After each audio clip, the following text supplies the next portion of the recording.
Hi, can you state your name for me? Hey Kiara, my name is Antoine Javert Elder. And can you tell me about your police background? Okay, I'm a retired DC Metropolitan Police Officer. I worked there for almost 5 years before I was hurt in the line of duty. I was hit by a car August 17, 1981, and now I'm an investigator for the Prince George's County Public Schooling System. Okay, I'll be interviewing you about racial profiling in regards to police brutality. And my first question is, what is your definition of racial profiling? Good question. Racial profiling, as it pertains to policing, it's usually harassing a specific ethnicity or ethnic group. Okay, do you believe that the issue of racial profiling is leading to police brutality? Yes and no, but it also depends on how media is portraying it. You know, we see so many events that's happened today. It looks like black and white or white against black, but when you look at the whole totality of everything that's going on, meaning the whole situation, why that person or person were stopped, then we get the bigger picture of what was going on. You know, being a retired police officer, when I see a lot of these incidents going on right now, how people are butchering and bashing police officers, we never know totally or fully what's going on unless we were right there. I mean, yeah, they had the cameras and the body cameras, cameras on the vehicle, but before those devices are activated, which I believe the body cam has to be activated usually by the person. If we don't know what went on prior to them activating that camera, then we will never know the full or true story. Being an ex-law enforcer, were you taught how much force is too much? You definitely taught how much force is too much, and usually when you're dealing with a combative person, or even when dealing with somebody who's verbally aggressive, you you let the person dictate how the altercation or the confrontation goes. So, for example, somebody screaming and yelling. You know, if both of us scream and yell, I'm giving a verbal command, but I'm giving it, real loud. And somebody always screaming at me, they're not gonna hear me, and vice versa. So, if I'm going on a scene with somebody with a verbal confrontation, I'm gonna talk to them just like I'm talking to you right now. I'm gonna talk to them very calm. Hopefully they hear me speak to them calm, and hopefully they start to bring their levels down.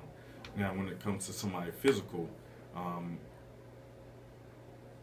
um, like I said, depending on what the circumstance situation is, if there's weapons involved, I'm always going to elevate higher to what it is that is. If they ball up their fist, I might whip up my ass baton or something less lethal. Now, if they got a knife, then I'm going to draw my weapon, my firearm. I'm not going to pull a taser out because that might not be effective.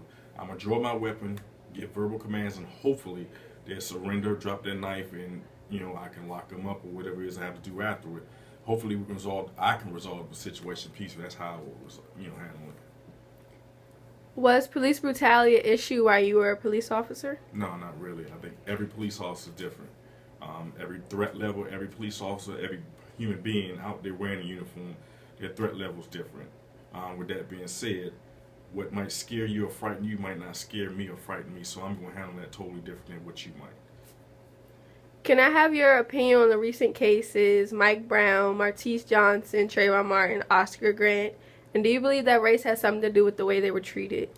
Well, that is another good question because it always seems that there's black and white. Once again, white and black. It's kind of hard for me to comment because there are certain cases that went on where I was totally for it. Some that I was like, there could have been a little bit more evidence. Like with the Mike, I'm only going to speak on the Mike Brown. I'll speak on Trayvon Martin as well. The Mike Brown incident, a lot of information wasn't forwarded to the public until that public defender, or until they put out all the information from witnesses, and they found out there were conflicting stories.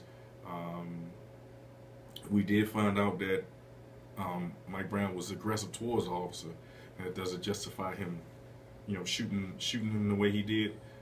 We'll never know because, as most people know, a dead man can't speak. That being the case, Mike Brown is deceased, so we will never know his total side of the story. But he wasn't indicted, so now we move forward. Now with the Trayvon Martin case, It's Trayvon Martin. What was the guy's name again? I can't remember his name. George Zimmerman. Yeah, it is George Zimmerman. George Zimmerman was never a police officer. Right. So that's why it is a different case in point. You know, he's acting as a citizen. To me, he should have been handled a whole lot differently than what he was. To me, he wasn't tried as a citizen at all, and they almost brought law enforcement into it when, like I said, he was never a sworn law enforcement officer. He just was a man with a gun, in my eye. But Florida laws and Florida gun laws are totally different, and honestly, Florida gun laws will continue to get a lot of people hurt. But you know, I believe in due process. Everyone gets a fair trial.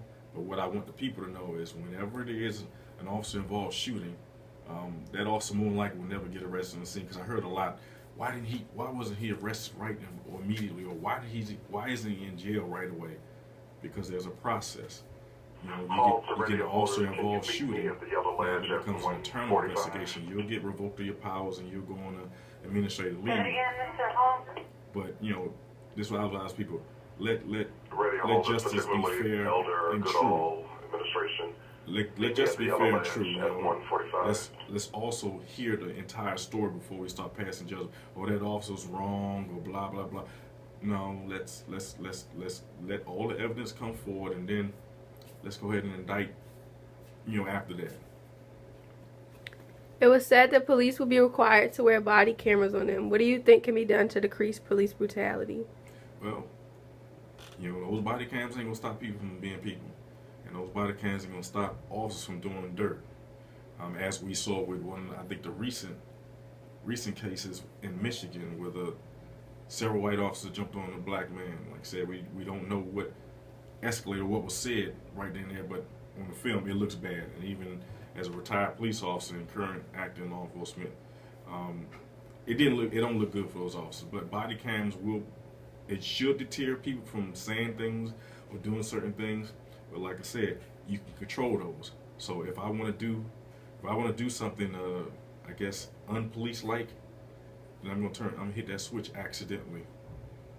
So yeah, it won't prevent it. I mean, it's gonna be the person, you know, whether they choose to uphold that shield to protect and serve, and I'm gonna say protect last, serve first, because even when you lock up a criminal or a person, you still have to protect them, because if something happens to them while they're in your custody, you know, you'll get jammed up for that too. So let's serve these people. Let's serve the people a lot more.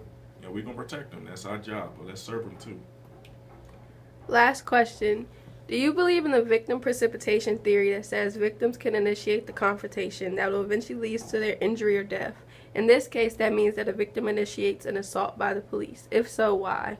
Well, like I said, people dictate situations. When it came to me, when I was out there policing, you know, you as a victim, you as a suspect, you as that just common citizen, you dictated how I came to you, how I approached you. You know, like I said, if you're in an uproar, then I'm going to have to handle you a whole lot different than somebody come to me. Excuse me, officer. You know, if you cussing and fussing at me, yeah, I'm gonna handle you a whole lot different, because now I got to take control of that situation. I have the control, and you got to know that I'm an authority. You came to me for help, so now you got to let me help you, and don't scream at me because I'm not doing what you wanted me to do. You know, I have to still do it within my regulations, within my mandates, within my general orders. I still have to do things the right way. So yeah, I do believe a victim can definitely dictate how a police officer responds to them. Now, as you know, with the police brutality, once again, you're gonna dictate that. You know, but if you talk to me, it's no anywhere I'm gonna strike you with a closed fist to get control. No, absolutely not. You know, we learned verbal judo. Well, at least in the academy I trained in, we learned verbal judo. So if I can talk my way out of the situation or help you verbally, I'm gonna do my best to do that before I have to resort everything, result to everything that's on my, what I call my Batman belt, my utility belt.